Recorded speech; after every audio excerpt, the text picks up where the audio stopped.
Hello दोस्तों, मैं हरिंद्र आप लोगों का बहुत बहुत स्वागत करता हूं फोकस फ्यूचर में। दोस्तों, हमने जो उत्तर वैदिक कालीन सभ्यता पढ़ी थी पिछले वीडियो में, आज ये उसका दूसरा पार्ट है। तो उत्तर वैदिक कालीन सभ्यता का आज हम दूसरा पार्ट पढ़ने वाले हैं। ठीक है। अच्छा, इससे पहले अगर आप लोगों ने हमारे वीडियो नहीं देखे हैं तो आप हमारे चैनल को सब्सक्राइब कर लें और पुराने वीडियोस देख लें। ये आपके एग्ज़ामों में एक बाण की तरह साबित हो सकते हैं। ठीक है बेटा, तो चलिए शुरुआत करते हैं वीडियो की। देखिए बेटा, सबसे पहले मैंने आपको बताया था कि जो ऋग्वैदिक काल था, ऋग्वैदिक काल में एक व्यवस्था संज्ञान में आई थी। उस व्यवस्था को बड़ व्यवस्था कहा गया था। तो आप स्क्रीन पर देख पा रहे होंगे कि जो बड़ व्यवस्था है उसको दर्शाया गया है। एक बार मैं आपको पुनः रिवाइज करा देता हूं कि जो वर्ण व्यवस्था है, वर्ण की अगर बात करते हैं बेटा, तो इनको बताया गया है कि इसकी शुरुआत कहाँ से होती है, प्रजापति से या ब्रह्मा जी से। आप कहेंगे वर्ण व्यवस्था की शुरुआत ब्रह्मा जी से है। ब्रह्मा जी से उत्पन्न हुए हैं 4 वर्ण जो आपके सामने हैं। सबसे बड़ा उच्च वर्ण था बेटा ब्राह्मण वर्ण, और इसको पठन पाठन का कार्य दिया गया था। और इसके विषय में कहा गया था कि ये ब्रह्मा जी के मुख से उत्पन्न है, मुख से उत्पन्न थे, इसीलिए इनको क्या दिया गया, पठन पाठन का काम या पढ़ाई लिखाई का कार्य दिया गया। दूसरे की बात करते हैं बेटा, तो दूसरा था क्षत्रिय वर्ण। इसको कहा गया कि ये ब्रह्मा जी के भुजाओं से उत्पन्न है, ये ब्रह्मा जी के भुजाओं से उत्पन्न है। और जब भुजाओं से उत्पन्न है तो बेटा फिर उसको कार्य शासन सत्ता का कार्य दिया गया। ये आप देख रहे होंगे, शासन सत्ता का कार्य था, अर्थात लड़ने झगड़ने का कार्य था इन लोगों का। ठीक है बेटा। अगला अगर हम देखें तो जो तीसरा वर्ड है वो है आपका वैश्य वर्ड। और वैश्य वर्ड को कहा गया बेटा ये ब्रह्मा जी की जगहों से उत्पन्न है। और आप लोग देखते हैं कि शरीर का जो भार है बेटा वो जगहों पर स्थिर रहता है। ठीक है ना। तो इनको काम दिया गया व्यापार का, व्यापार वाणिज्य का काम था बेटा इनका। ये लोगों को दिया गया कि व्यापार का काम करेंगे। और इसमें अगर हम देखें सबसे छोटा वर्ड था वो था बेटा शूद्र वर्ड। शूद्रों की अगर बात करें तो ये जो तीनों थे, उपरोक्त तीनों वर्ड, या आप ये कह सकते हैं कि ब्राह्मण, क्षत्रिय, वैश्य, ये तीनों की सेवा करने के लिए बताए गए कि शूद्र बेटा सेवा करेंगे। और इनको पढ़ाई लिखाई से वंचित रखा गया। इनको कहा गया ये ब्रह्मा जी के पैरों से उत्पन्न है। इनको मैं पढ़ा चुका था तो मैंने रिवाइज कर दिया था। इसके बाद देखो बेटा, पिछले वीडियो में हमने वेद पढ़े हैं। और वेदों को समझने के लिए, क्योंकि वेदों की जो भाषा है वो बेटा वैदिक संस्कृत है। कौन सी संस्कृत, जिसको आप मूल संस्कृत कहते हो, जिनको वैदिक संस्कृत कहते हो, तो वो थी। तो उसको समझने के लिए, वेदों को समझने के लिए बनाए गए बेटा वेदांग। क्या बनाए गए? वेदांग। तो वेदांगों को देखेंगे कितने थे वेदांग। तो वेदांग की बात करें तो बेटा 6 वेदांग थे। कितने वेदांग थे? 6। आप लोग स्क्रीन पर देख पा रहे हैं, ये 6 वेदांग थे बेटा। देखिए, सबसे पहले अगर बात करें शिक्षा जो था बेटा पहला वेदांग था क्रम में स्वर ज्ञान। क्या था ये स्वर ज्ञान था। क्योंकि अगर व्यक्ति को स्वरों का ज्ञान नहीं होगा तो वो पढ़ेगा लिखेगा कैसे बाकी की चीज़ों को समझेगा। तो सबसे पहले शिक्षा का होना बहुत जरूरी था। ठीक है नहीं। तो बेटा पहला जो वेदांग है वो है आपका शिक्षा। दूसरा देखिए कल्प क्या था बेटा, तो ये धार्मिक और रीति पद्धतियाँ थी। आप ये कहेंगे जैसे पूजा करना, यज्ञ आदि करना, ये सब किसमें पढ़ा जाता था, किसके तहत सीखा जाता था? कल्प को आप कर्मकांड भी कह देते हैं। अगला देखेंगे बेटा निरुक्त क्या था? शब्द व्युत्पत्ति शास्त्र। निरुक्त को बेटा एक और नाम दिया गया है शब्द व्युत्पत्ति शास्त्र। इसका मतलब है कि नए शब्दों को उदय करने वाला, नए शब्द बनाने वाला क्या होता है? निरुक्त होता है। ठीक है। और अगला देखिए क्रम में व्याकरण बेटा किसी भी भाषा को शुद्ध पढ़ने के लिए, किसी भी भाषा को शुद्ध तरह से लिखने पढ़ने के लिए इसका प्रयोग होता है व्याकरण का। आप लोगों ने हिंदी का, अंग्रेजी का व्याकरण पढ़ा होगा बेटा। ठीक है ना। तो ये व्याकरण एक वेदांग है। अगला देखिए छंद को हम कह सकते हैं बेटा कि ये छंद शास्त्र है, या आप इसको कहेंगे कि ये लयबद्ध करने के लिए। ये क्यों था? तो ये चीज़ों को लयबद्ध करने के लिए था। आपने देखा होगा, अभी आप पढ़ते हैं इसमें जब कई प्रकार की लय है ना, जैसे उसमें पढ़ाया जाता है आपको। जब कविता पढ़ते होंगे तो कविताओं को देखा होगा आपने कि तुक से तुक मिलानी होती है कविता में बाद में। ठीक है ना। तो वही बेटा लयबद्ध करना था इसमें चीज़ों को। ठीक है। अगला देखिए, अगर हम बात करते हैं ज्योतिष की अगर बात करें तो ये खगोल विज्ञान है। खगोल विज्ञान से आप ये कह सकते हैं कि ग्रह नक्षत्र, टैरो कार्ड्स आपने सुना होगा बेटा, तो ग्रह नक्षत्रों का जो अध्ययन है उसमें किया जाता था। इसके तहत ही बता दिया जाता था किसी भी व्यक्ति का भविष्य क्या हो सकता है, ठीक है ना। तो ये सारी चीजें इसमें बताई जाती थी ज्योतिष के तहत, ठीक है। तो ये आपके 6, ये कितने थे बेटा? कुल 6। वेदांगों की संख्या पूछी जाए तो अब आप आसानी से बता पाएंगे कि वेदांग जो थे वो 6 वेदांग थे। अगला देखिए क्रम में, तो अगला पुराणों को देखिए बेटा। अगले क्रम में पुराणों की अगर हम बात करते हैं तो पुराण जो थे 18 पुराण थे। कितने पुराण थे? 18। देखिए 18 पुराणों में से आप लोग नाम देख रहे हैं, ब्रह्म पुराण है, पद्म पुराण है, विष्णु है, वायु पुराण है, ठीक है ना। देखो अगर हम वायु पुराण की बात करते हैं, ये भागवत पुराण है, आप लोग देख रहे हैं बेटा इसमें क्रम में, ये 18 पुराण है, ठीक है ना। देखिए इसके बाद 6वां नारद पुराण है, मार्कंडे है, अग्नि पुराण है, भविष्य पुराण है, ब्रह्म वैवर्त पुराण है, लिंग पुराण है, वराह पुराण, स्कंद पुराण, वामन पुराण, कूर्म है, मत्स्य है, गरुड़ और एक ब्रह्मांड पुराण है। तो ये कुल कितने पुराण थे? तो बेटा याद रखना है, पुराण थे 18 पुराण थे, ठीक है ना। इन 18 पुराणों में से आपके एग्जाम में देखिए कहाँ से क्वेश्चन पूछे जाते हैं। तो सबसे पहले आपको पूछा जाता है, आप देख रहे हैं बेटा विष्णु पुराण की अगर बात करें तो इसमें देखेंगे उत्तर भाग में क्या दिया गया है? विष्णु धर्मोत्तर दिया गया है। इसमें वायु पुराण की अगर बात करें तो इसमें शिव पुराण है, इसको और भी बोलते हैं। भागवत की बात करें तो इसको देवी भागवत भी कहा जाता है। एक और बात देखिए बेटा, अगर हम पुराण शब्द को ही देख लें, पुराण, तो पुराण का अर्थ है, पुराण उन किताबों को कहा गया जिन किताबों में राजाओं की वंशावलियां लिखी गई। पुराने राजाओं की जो वंशावलियां जिन किताबों में लिखी गई हैं उन किताबों को क्या कहा गया? तो जिन जिन किताबों में वंशावली लिखी गई उन किताबों को ही बेटा पुराण कहा गया। याद रखिएगा, पुराण क्या है? तो पुराण जिनमें राजाओं की वंशावलियां लिखी गई वो पुराण है, ठीक है। तो ये 18 में से अभी सबसे ज्यादा जो प्रचलित पुराण है, आप लोगों ने सुना होगा कई बार, भागवत पुराण, ये बहुत ज्यादा प्रचलित पुराण है, ठीक है बेटा। और बाकी के पुराणों की बात करें तो गुप्त वंश का वर्णन, मौर्य वंश का वर्णन, ये तमाम जो वंशों के वर्णन है वो सब पुराणों में ही उनको लिखा गया है, ठीक है।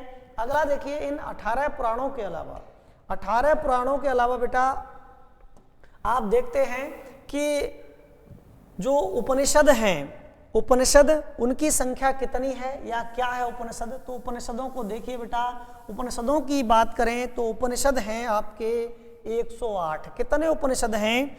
108 उपनिषद हैं। एक और बात, उपनिषद का अर्थ होता है बेटा गुरु के समीप बैठकर लिखी गई किताबें। गुरु के समीप बैठकर जिन किताबों को लिखा गया है, गुरु के समीप बैठकर लिखी गई किताबों को क्या कहा गया? वो कहा गया बेटा उपनिषद। गुरु के समीप बैठकर लिखी गई किताबें ही क्या हैं? उपनिषद हैं, ठीक है। अगला देखिए, इसमें उपनिषदों की संख्या मैंने बताई 108 है। इनका एक और नाम है, कई बार इनको वेदांत के रूप में भी पूछा जाता है कि वेदांतों की संख्या कितनी है। वेदांत बता रहा हूं बेटा, याद रखना, वेदांग अलग चीज होती है, वेदांत उपनिषद होता है, ठीक है ना। वेदांग मैंने बताए थे 6 होते हैं, ठीक है ना। और ये वेदांत हैं जिनकी संख्या कितनी है? 108 है। तो 108 में से अगर हम बात करें तो देखो वेदों के हिसाब से यहाँ लिखा गया है, क्योंकि इनमें वेदों के आधार पर ही इनको लिखा गया है। तो देखिए, सबसे पहले ऋग्वेद की अगर बात करें तो 10 उपनिषद ऋग्वेद के हैं। शुक्ल यजुर्वेद की बात करें तो बेटा उसके आप देख रहे हैं 19 हैं। कृष्ण यजुर्वेद की बात करें तो 32 हैं और सबसे ज़्यादा इसी के हैं। और अगर हम देखें कंबाइंड करके तो यजुर्वेद के बेटा सबसे ज़्यादा हैं। यजुर्वेद के उपनिषदों की संख्या सबसे ज़्यादा है। और बाकी देखिएगा, सामवेद की बात करें तो 16 उपनिषद हैं इसके। अथर्ववेद की बात करें तो 31 उपनिषद हैं। अगर सबसे कम उपनिषदों की बात करते हैं बेटा तो ऋग्वेद के क्या हैं? सबसे कम उपनिषद हैं। ऋग्वेद के सबसे कम उपनिषद हैं और सबसे ज़्यादा हैं आपके यजुर्वेद के, ठीक है। अच्छा, इन उपनिषद में कुछ बातें और हैं वो और जानिएगा। जैसे कई बार पूछा जाता है कि इन उपनिषदों में जो सबसे बड़ा है वो कौन सा है? तो बेटा उपनिषदों में जो सबसे बड़ा उपनिषद है सबसे बड़ा उसका नाम है वृहद्यारण्य। क्या नाम है उसका? वृहद्यारण्य जो उपनिषद है ये आपका सबसे बड़ा है। वृहद्यारण्य उपनिषद सबसे बड़ा उपनिषद है बेटा। नहीं,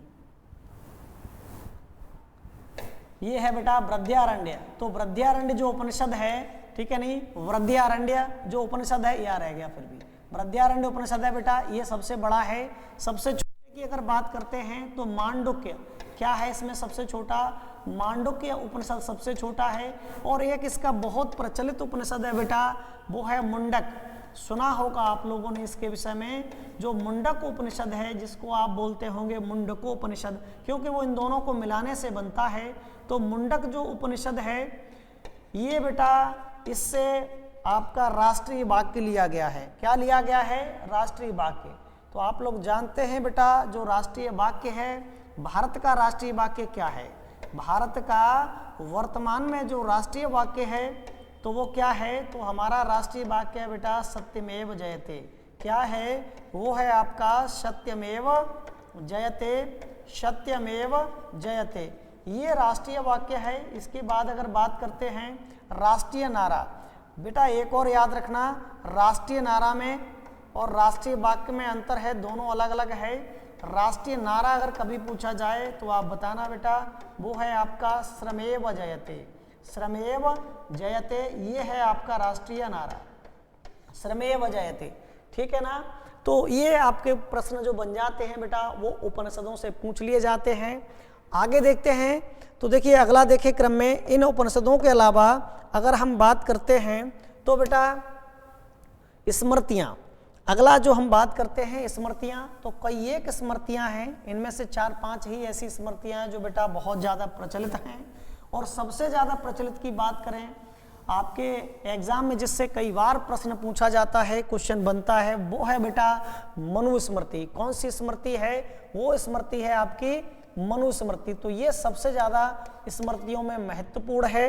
हालांकि स्मृतियों की बात करें तो मनुस्मृति, याज्ञवल्क्य स्मृति, गौतम स्मृति, अत्रि, विष्णु, हारीत, औसनस, अंगिरा, यम, कात्यायन, बृहस्पति, पाराशर, व्यास, दक्ष, वशिष्ठ, आप लोग देख पा रहे हैं बेटा तमाम स्मृतियां हैं, लेकिन आप इसमें से केवल 3-4 ही ऐसी स्मृतियां हैं जो महत्वपूर्ण हैं।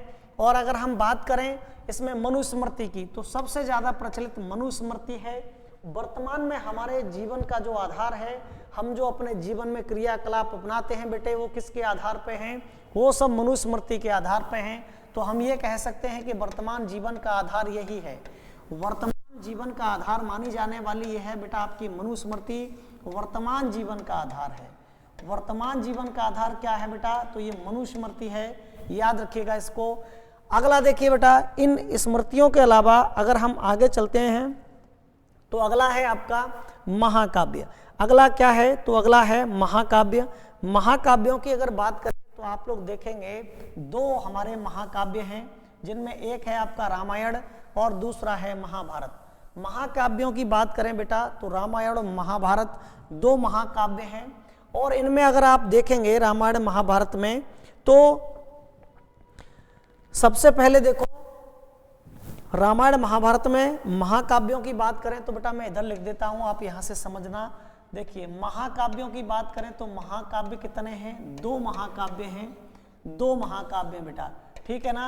एक रामायण है महाकाव्य और एक महाभारत। सबसे बड़े अगर की बात करते हैं तो महाभारत है बेटा, ठीक है। और इसको लिखित में रामायण से पहले भी दिखाया जाता है, रामायण को बाद में लिखा गया है और महाभारत को पहले लिखा गया है।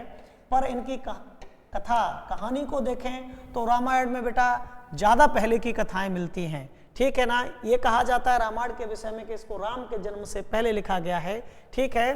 तो देखिए दोनों के विषय में कुछ बातें जानते हैं।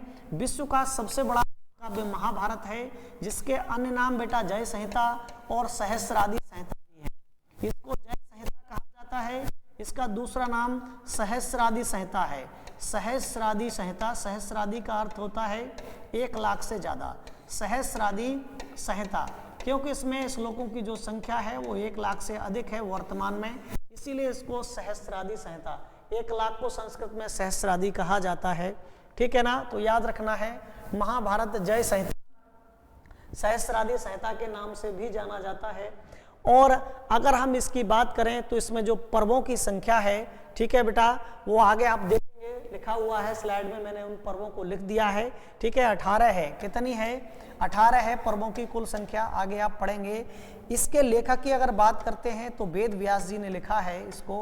किसने लिखा है? महर्षि वेद व्यास जी ने इसको लिखा है। और कौरव पांडवों की कथा है इसमें। आप लोगों ने इसको कई बार सुना होगा। कौरव पांडवों का वंश बेटा कौन सा था? कमेंट में बताइए मुझे, ठीक है। तो ये जो कथा है वो आपकी हरियाणा और मेरठ के क्षेत्र की कथा को इसमें लिखा गया है बेटा। और इसका जो महाभारत नाम है ये इसमें होने वाले युद्ध के नाम पर ही पड़ा है, जो 18 दिन तक ही चला था। 18 दिन तक बेटा ये युद्ध चला था, महाभारत का युद्ध। तो इसको महाकाव्य में पढ़ा जाता है, याद रखना है आपका। दूसरा देखिए, रामायण की अगर हम बात करें तो रामायण बेटा इक्ष्वाकु वंश की कथा से अभिप्रेरित है। राम जो थे वो इक्ष्वाकु वंश के थे, ठीक है। और अयोध्या से संबंधित है, अयोध्या के क्षेत्र से संबंधित है ये कथा, जिसको लिखने वाले जो इसके रचयिता थे बेटा वाल्मीकि जी थे। कौन थे? वाल्मीकि जी ने इसको लिखा है।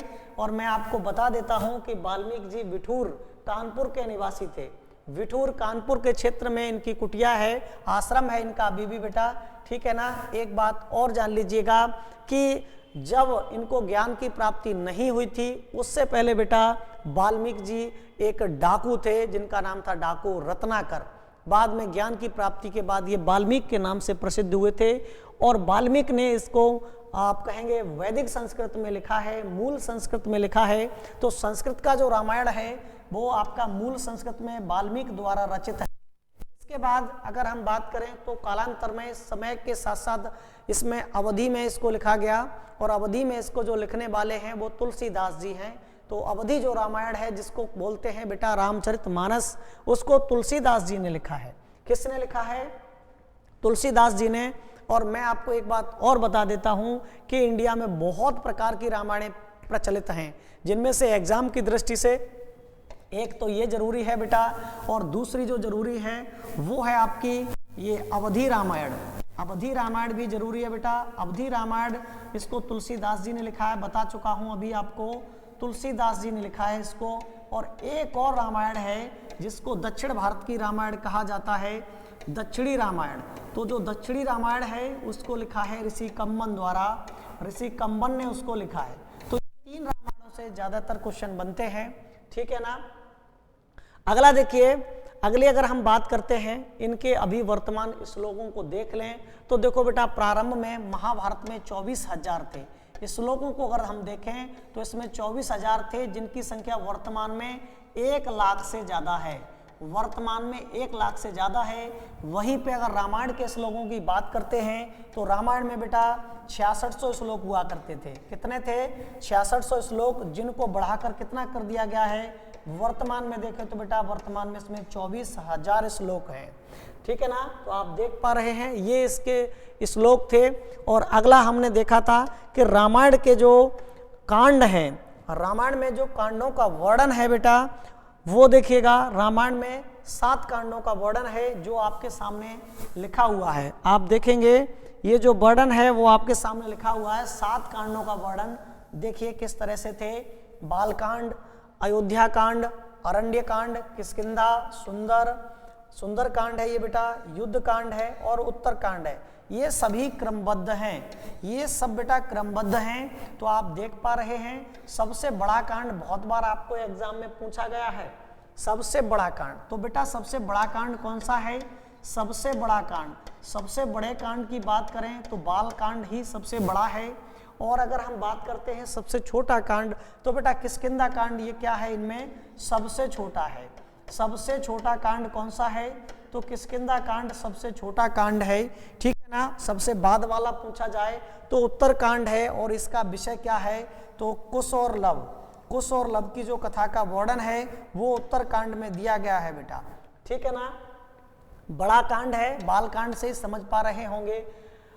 प्रभु राम के बचपन की कथाओं को इसमें संग्रहित किया गया है। और किष्किंधा में इनके जो मित्र थे, मित्र और भक्त कहेंगे, सुग्रीव और बाली, इनका सुग्रीव और हनुमान बेटा, ठीक है नहीं, बाद में बाली हुए थे वो तो मरते टाइम केवल, ठीक है नहीं, तो ये इसमें वर्णित हैं।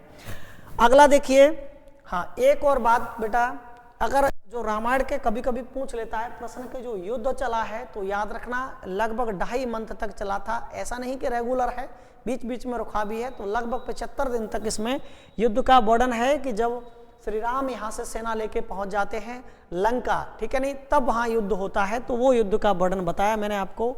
अगला देखिए, अगला देखें अगर क्रम में, तो बेटा अगला है क्रम में,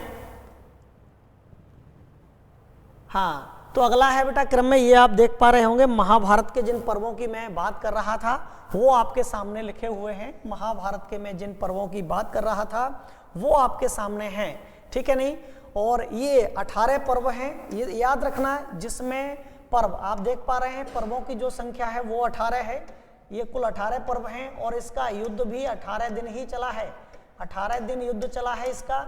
अच्छा इसमें से मैं आपको बता दूं, ये वाला पर्व बेटा बहुत बार पूछा जाता है, आपने सुना होगा कृष्ण जी ने अर्जुन को उपदेश दिए थे, भगवान कृष्ण ने जो अर्जुन को उपदेश दिए थे उनको भगवत गीता कहा जाता है, ठीक है नहीं, भगवत गीता और भागवत पुराण दोनों में अंतर है, एक पुराण है और यहाँ प्रवचन, ठीक है नहीं, तो ये भगवत गीता है बेटा, ये क्या है, ये है भगवत गीता। तो जो भगवत गीता है वो पूछ लेता है कभी कभी कि महाभारत का कौन सा पर्व भगवत गीता है, तो आप याद रखिएगा महाभारत का 6वां पर्व क्या है, भगवत गीता। महाभारत के 6वें पर्व को ही क्या कहा जाता है, भगवत गीता कहा जाता है बेटा। तो ये क्वेश्चन यहाँ से बन जाते हैं आपके, ठीक है। अच्छा देखिए अगर हम आगे देखें इसमें, तो फिर बेटा इसकी शुरू हो जाती हैं आपकी विवाह पद्धतियाँ, इसमें शुरू हो जाती हैं विवाह पद्धतियाँ, क्योंकि उत्तर वैदिक काल जब आता है तो उसमें विवाह पद्धतियाँ देखिए, तो वो भी यहाँ पे पढ़ लेते हैं बेटा, ठीक है। अगर हम इनकी विवाह पद्धतियों को देखें तो उत्तर वैदिक काल में 8 प्रकार की विवाह पद्धतियाँ थीं, जिनको आप लोग देख पा रहे हैं। इन 8 प्रकार की विवाह पद्धतियों को बेटा 2 प्रकार से बांटा गया था, 4 इधर थे और 4 इधर थे। इनमें आप देखेंगे ये वाले जो 4 थे, ऊपर वाले 4 बेटा, इनको कहा जाता था शोभनीय। ये कैसे विवाह माने जाते थे, ये शोभनीय माने जाते थे। और ये जो 4 प्रकार के थे ये थे बेटा अशोभनीय। क्या थे ये, अशोभनीय, अशोभनीय थे, समझ रहे हैं। 8 प्रकार के कुल विवाह थे।